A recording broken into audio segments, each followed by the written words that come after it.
obaby ataware so ene ne hoto no ye nua ba yi a oyi sini wo ekuru ba ko ye ka ye ho a mintimi mo alatani akwala ba ya kokko fefe wo ko ware papa yi obi ase ene obi anya ya nka ye ono a enti some part no polygamy no se e favor wo se di akọ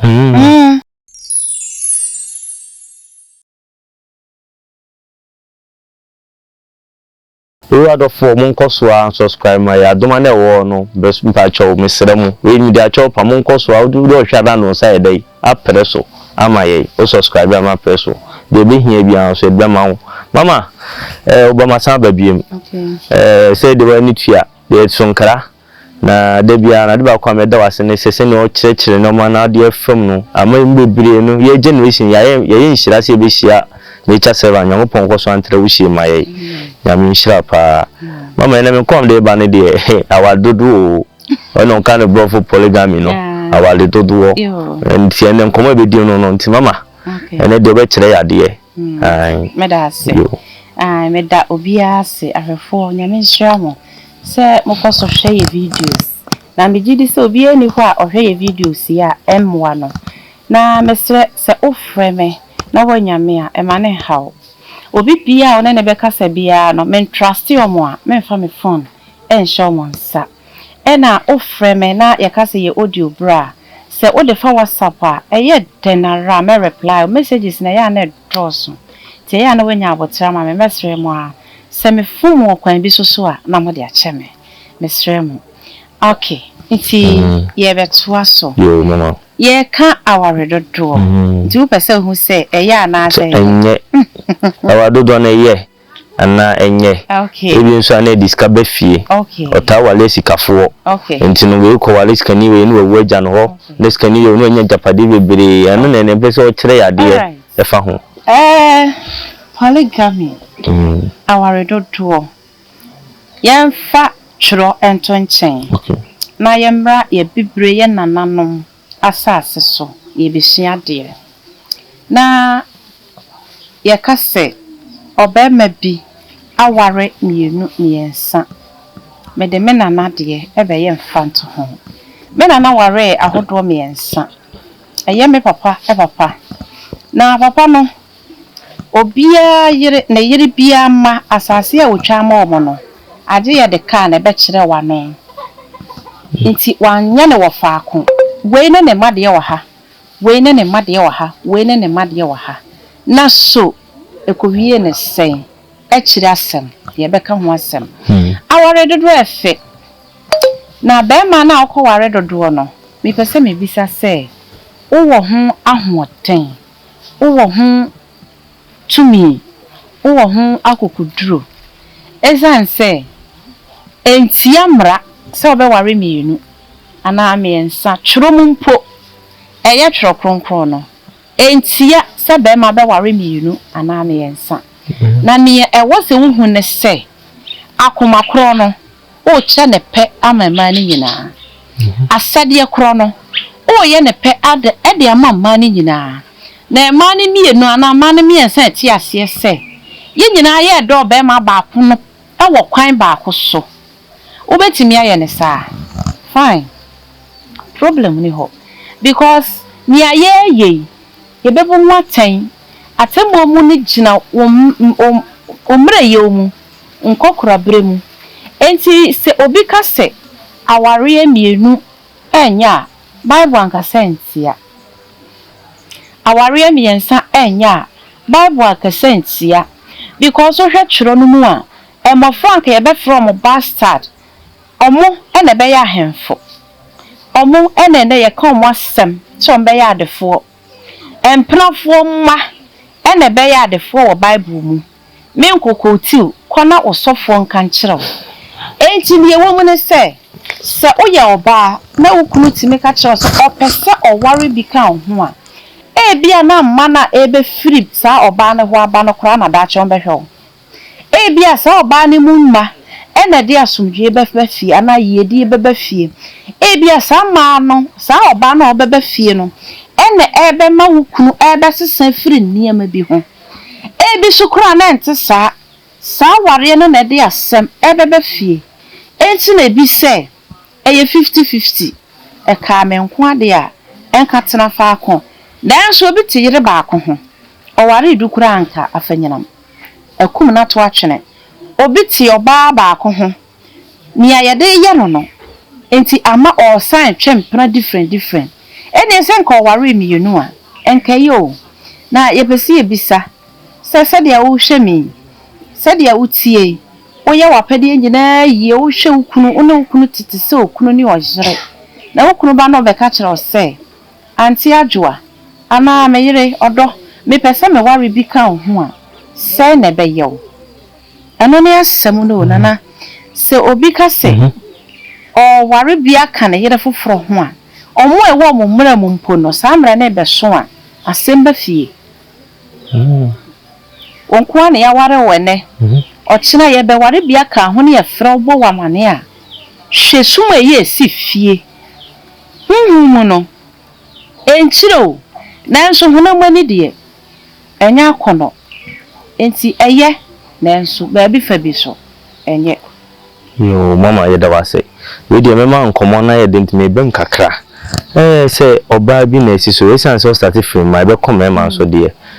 oba bi esi so sebi wadu na wale mpin so ba ma bia so ba ware ma mi yem bebre no so mi dika akoka ho ahwa so mi dika akofie ho na mhwe na mu ya ahye mi nkona se mi fa ka wa ko hye no enti ama ma bebre na okọ no ni nyinsa akoba me be ogu na me nto akora ni den obu ho na be ma ne kọ bebre sa na esi obi so mo nya ka hwe oyisua na date ni be so a no pebikitu no de awe no eja oba no ho enti ebasa na mo so oba no be du se na ni ba no ho so no na ma be nan enum na age ni so asan bi ti afi yes wa oba akọ ma ni nko ma ho inma man ka ho na be se wo kire ade kakra fa ho se bi so nyusan so na de ban so a wa dawo ma na de adom ye ho okay unkomo we no gina se oba bi a aware ka akira ma no na be ma wo yire e na ebepe no na wa hu ne se last minute no e wo se senka mempo obi kunu so na obi na ebepe me maame e to do obi kunu kura na ebe yi wa fie manem obi kunu de aduane e be to table so ma ono wo madi obe ye one yire obe ma ba bi atena obe hye udwa obe ye uyie na yire preso a e better than say obekwa akofa single boy na wafa say na single wife na enso e ma e wa chire no e do so na se mama be ma wale fo no kura na to da na ni nsem wo bi bro so na yire fa na ho ne ba bi a wode ni sika ko na wo se wo be ware wa e better than say wo ko fa obi a ono nko a na ne ewu bedi be ye den wo ma de be ye den asotro da ho oye ni obosotro be ma wo botomu nye o san bo asotro ene na meka se papa penimu bi na wo abo ne bra bi ne yira ti ase se wo be ware bi a me da se wa hwe me na memma wo so be ware wa eye better mama na no ye polygamy no ye hwe ne saade a enka ye because oba ba ya wasi so na memu a ne bede da rough na obi ni monyamfo obi abasa wo be farmers second wife I was abusuya ne pene mo be ma mo ba na konante basabasa de se ne ho ofe or too young to be a second wife na is it or you too young to be a second wife there na che say or you too young say emema or chini mema so ana o qualify so chini mema so be fan abona tenase se ne yire na waye ne ho ade ma abusuya hu na universe na be witness say papa spiritually no o yire ne yire no me mienu ana na yire no me miensa na so hwe mu yie oba bi ataware ye so ene ne ho to no ye nua ba yi a oyi sini wo ekuru ba ko ye ka ye ho a mintimi mo alatani akwala ba ya kokko fefe wo ko ware papa obi asi ene obi anya ya nka ye ono a enti some parts no polygamy no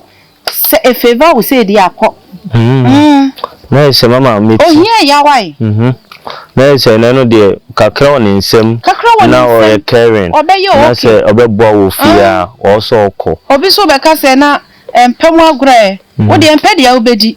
Hey, mama, I know it's very important. It's important. You better come once. You funu come the you funu one kaisa asamono.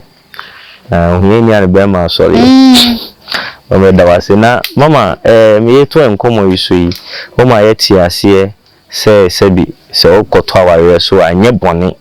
Nipa na be kan nemu na nim de wo hwe. Eno na so mo ani de ekọ ho. Sebi emema kora no. Me woni se yesha na ma ne do so mema. Ye ka se ye chekwa nka ibe nya ne 44 nti ukoto so eno nya ni wo. Mini aba mama se nya ni wo. Eno na ya na ye. Ka mu o metifo na o ka se ni wo no. Be ma na toka papa bi na udam. Na wo matika o ka achi na de o ko school. Na wo yi sika to ade hu se mi sika ni ya. Na wo hia o yonkofo na wo be hu se wonye mistake. Sometimes no eya na ye hu ne se ye kweye yonko bi beka ho asem na ukọ na ekosi uyi ewi a omukro ya beka sa ho okọ aware de oto aware sonso no oye okay almost started the way your status because we live okay on die o mo fro bi anka njere nse on say no credit what you say ye okay enti me ne me ko ne me ma meto aware so me ne me kuranti fie wo no kuranti fie kura na ye hwe wa wo ye okay dan say obema ba ko ma ten eche no sunudi na suno biya din na oku wo be ma ho wo fa ni peace wa ware mu na atoso tere kura na ye since obetwe mpena na da biya oku wo be ma ho mama me na sise me hu a ye wonko form shebre no so to aware so na se no diye ana ne fia sesa enye ne shebre mu nyame emma yere okay obo ade emma kunu o mayere what ya see na emum se wakase asemasi we ana nipa we so ni mu na hu se ensese wo ware a na kire se o ware etime de ne ebetime de ne nkwa abanani mu ebetwa ne nkwa so enti se obi eto ware so nkire se ne nkra bia no because nyanya me na kwahwehwe ekunu ma no ono na take the decision but what you say your personal life okay wona wakoto watade wo boutique e na ade abafie na ase eshododo won hye obi ani uni asem esha echo na aso be hye enfo obi aho wona wo shem se hye se wo se na oyepe ni alpe na your life it's about time say yehu sa na yama no se nyame mayere nyame makunu ukofa wo botoba na lodo ewo mu no o sere ni nhira na ode atoso ma ko na ode wade ko na akoduru na hu se sa bolagu ase a enya na semwa ti no wose ma wani fi sa bo wo ukofa ade abafi a hwe na fa ade pa yo mama on se me di ken kasa me kama ne de ye ni ma mienu na wom be ma nso de ni be ma bi wo no ma sabi ono so du ni mpanin fie so obabi obona brabom bi ya ye obakunafo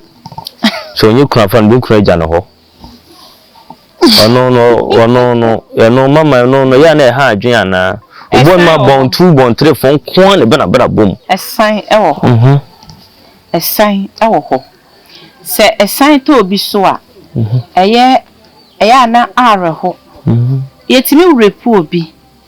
na ofa nyinsen na wakowo enta na ofa nyinsen na wakowo ahenasa eye san ene nkire se musuo da ne so tisi woba wakwan mu a onye mfomso ene obi wo a wakoba akwa wanya kunu yatunefo wantie wasanya kobi wanya kunu yatunefo oguso kwa onya kunu oguso kwa ebe ya kakra no wankrofo kunu bag na be tale ho a obetete akire na watafre ye mama yo meyere na emum obeye side chick enti se oka se obi wo wa kuna fo kwa na ba na brabo mu a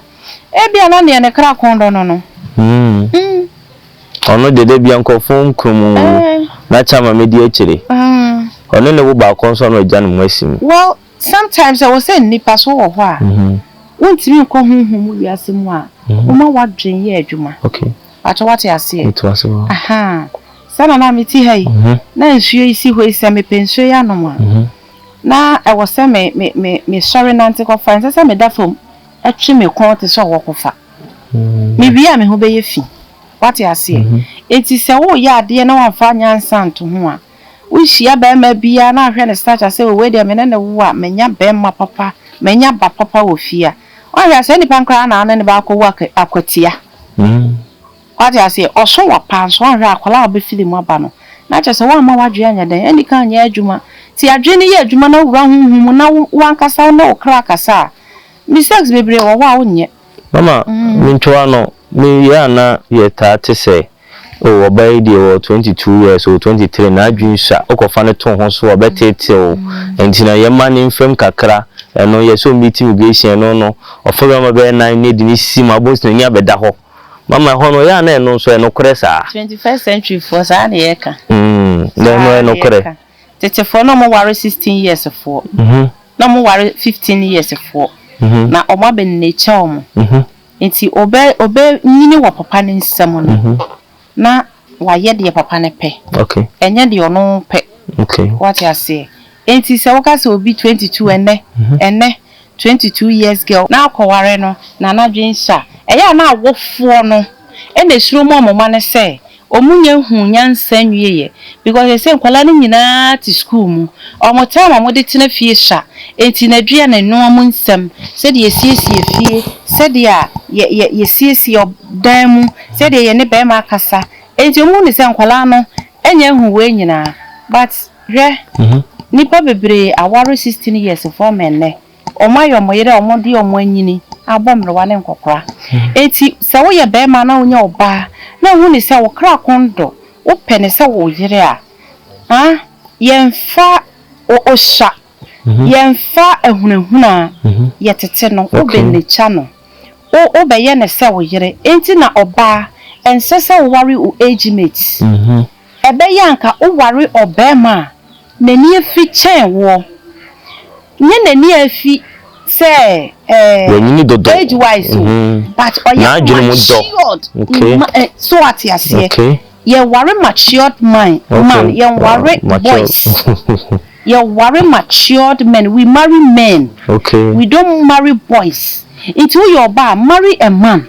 ne obema asembe fia won bu ne ningu so enye na ho bibi nya ho nkwa adwuma ma ema meto so obema ne ne osare na pa na ohwe ne yire nimu a wo se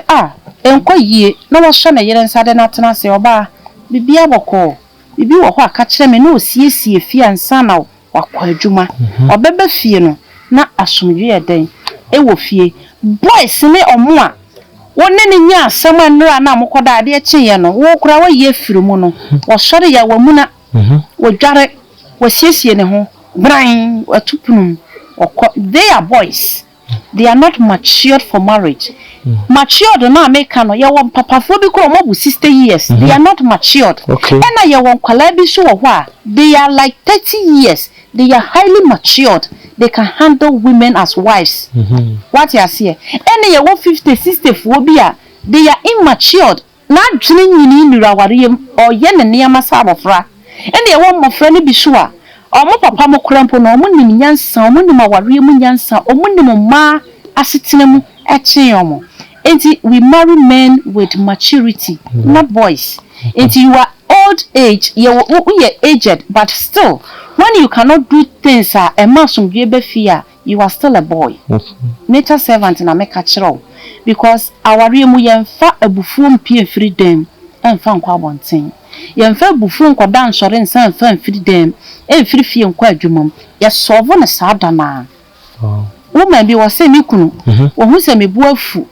na asam no masam onye da okasa abna minim se wasam onye de na so de me amaje atum fa chame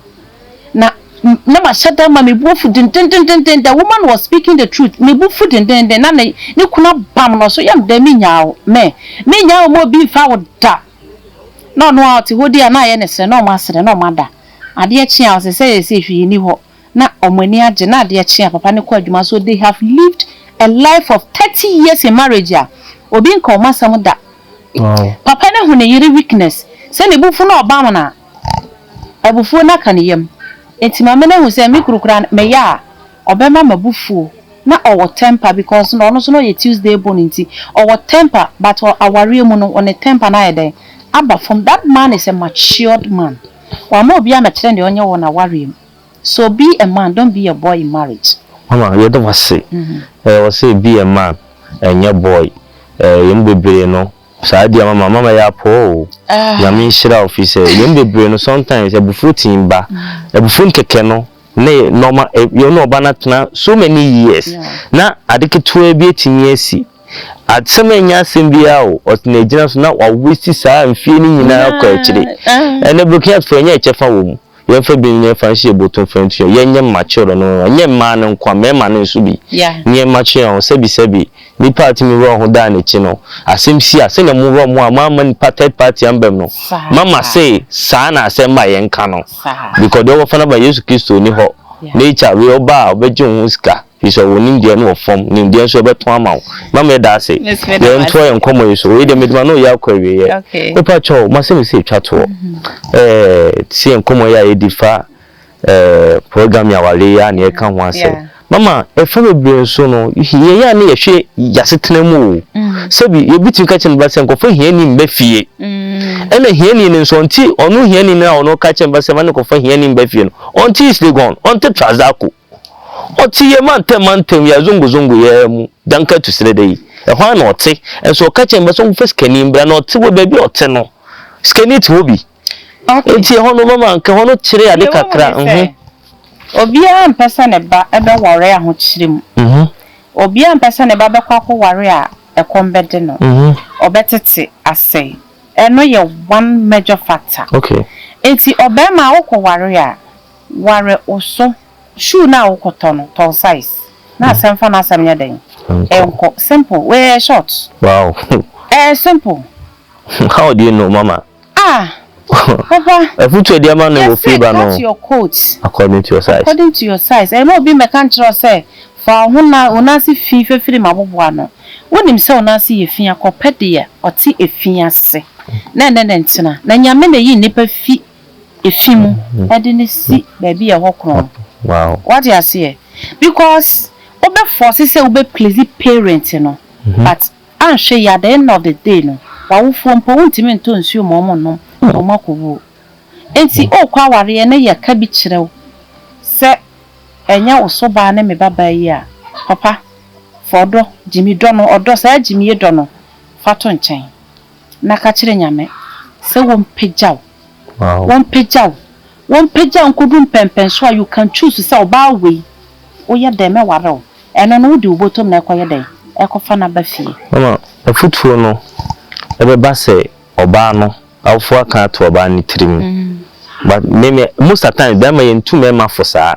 me be me bi enu amate say ni papa ka che ne say eh koku kwenkofo hia ni baba bi amafie saa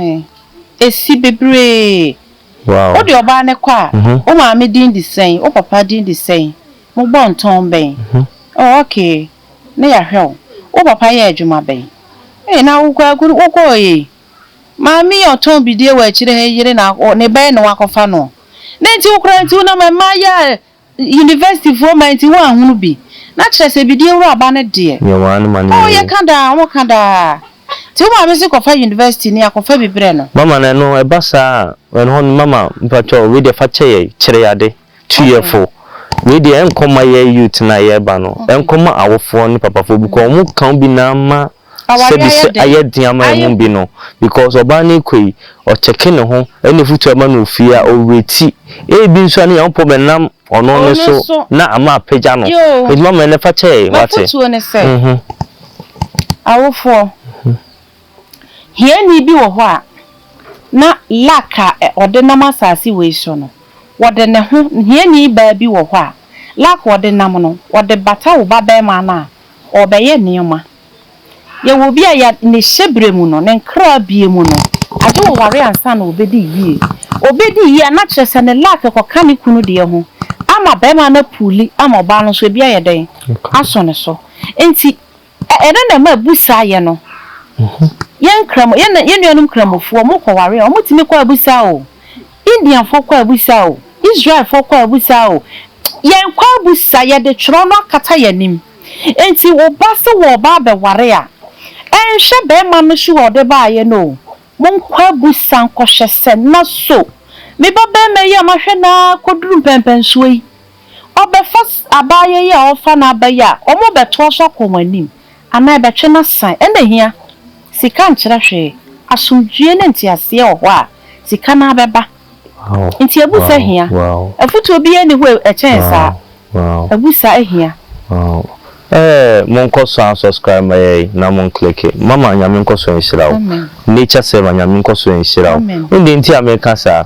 no wa kan bebre asema maye. O se ebisa hia. Ebisa me boss wo biem bi ko bu honum a ya kasa ebisa ni nya ya bosonsem. Ebisa nya ya beisem. Ba da bi enye no na ye kan wa ha. Wo da ache no. Wo hyebe na du ti kokko wure mu no. Awale bebre agu nye kemi. Awale bebre agu no nye asofo no ebisa yanko no ene masa de mane ba. Ema warje bebre ba biko wanko hwe hu se de womni. Enti we de mama de ache kwa na ma na etwago no fa na first e bia wasem bi se bi wona am se kwa abnament ya musa ma wa wotimi kyroto wo e de adachi bi hia mama wadbedum ye e damasem be ne sa. Shalom.